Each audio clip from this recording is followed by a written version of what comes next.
Pues como ya lo vio y lo escuchó, no hay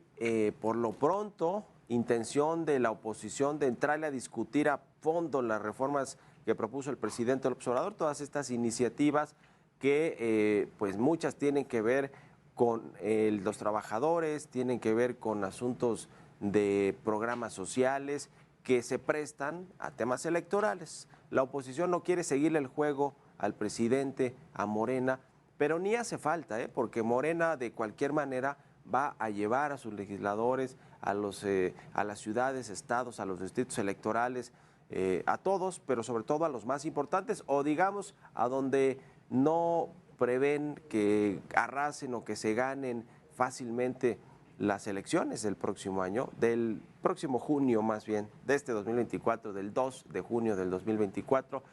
Y entonces el trabajo para el presidente López Obrador estará hecho, porque lo que quiere no es necesariamente que se aprueben, porque no tiene la mayoría calificada, es decir, el respaldo de los votos de la oposición, los necesita, y lo que quiere el presidente es socializarlas, que las conozca la gente, que sean una especie de promesas de campaña para quienes van a competir en las elecciones del 2 de junio, desde la presidencia de la República con Claudia Sheinbaum hasta las 9 gubernaturas que van también a ponerse en disputa, y sobre todo, esto es lo que el presidente trae en la mente, que quiere ganar las mayorías en las cámaras a nivel federal, la Cámara de Diputados y el Senado de la República. ¿Por qué? Porque él, siendo el presidente más votado de la historia de México, con 30 millones de votos, más o menos, en el 2018, no logró la mayoría calificada, aún siendo el presidente más votado de la historia, solo la logró en la Cámara de Diputados, pero la tuvo 3 años, porque en las elecciones intermedias hubo reacomodos también en esa Cámara de Diputados y perdió la mayoría calificada, se quedó con la mayoría simple. Lo mismo que en el Senado, que desde que ganó el gobierno no obtuvo esa mayoría calificada. Se ve complicado que si gana Claudia Sheinbaum las elecciones lo haga por un número de votos mayor que los que obtuvo el presidente López Obrador, sobre todo porque sabemos que el presidente ha estado en campaña durante muchos años, es muy conocido en el país, construyó este movimiento que ahora le llaman la 4T, pero fundó Morena, estuvo en el PRD, es decir, trae un camino andado muchísimo más largo que el de Claudia Sheinbaum, que no se ve que vaya a tener esta cantidad de votos, salvo que más bien la gente no salga a votar y entonces ya no se necesitan los 30 millones de votos para obtener una mayoría calificada, es decir, que haya mucho más abstencionismo del que normalmente se tiene, que tampoco se ve, a pesar de la inseguridad y la violencia, que vaya a suceder en las elecciones del 2 de junio, pero la apuesta claramente del presidente, porque es quien está tomando las decisiones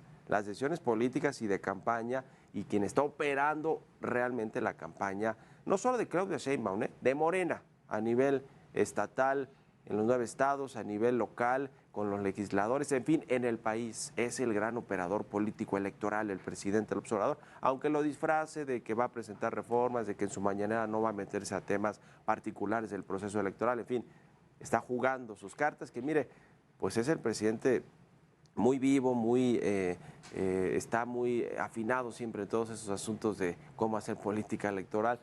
o candidaturas, porque lo ha hecho durante mucho tiempo. Es lo que mejor sabe hacer quizá el presidente López Obrador, pelear candidaturas y sacar a votar a la gente y animar a la gente, conectar con la gente.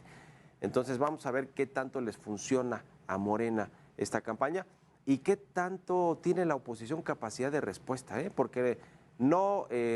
morder el anzuelo o meterse al juego del presidente López Obrador con la discusión de las reformas no parece ser suficiente para evitar que le saquen provecho en Morena y que esa socialización de la reforma se conviertan en votos, en promesas de campaña para ganar votos en la elección de junio próximo. Vamos a ver de qué está hecha la oposición verdaderamente, desde Xóchitl Gálvez hasta los partidos en las cámaras, en los estados de la República, en los congresos locales, en los cargos que se tienen a nivel local y estatal. Vamos a ver si reacciona, y si reacciona de forma articulada, porque en Morena todos están articulados, todos tienen que ir a vender, entre comillas, esas reformas a la gente, pero en la oposición,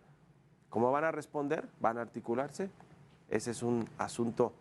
que vamos a ir viendo en los próximos días y semanas, cómo se desarrolla y si efectivamente tienen esa capacidad en la oposición de responder al presidente López Obrador, que ya los metió a un juego político electoral.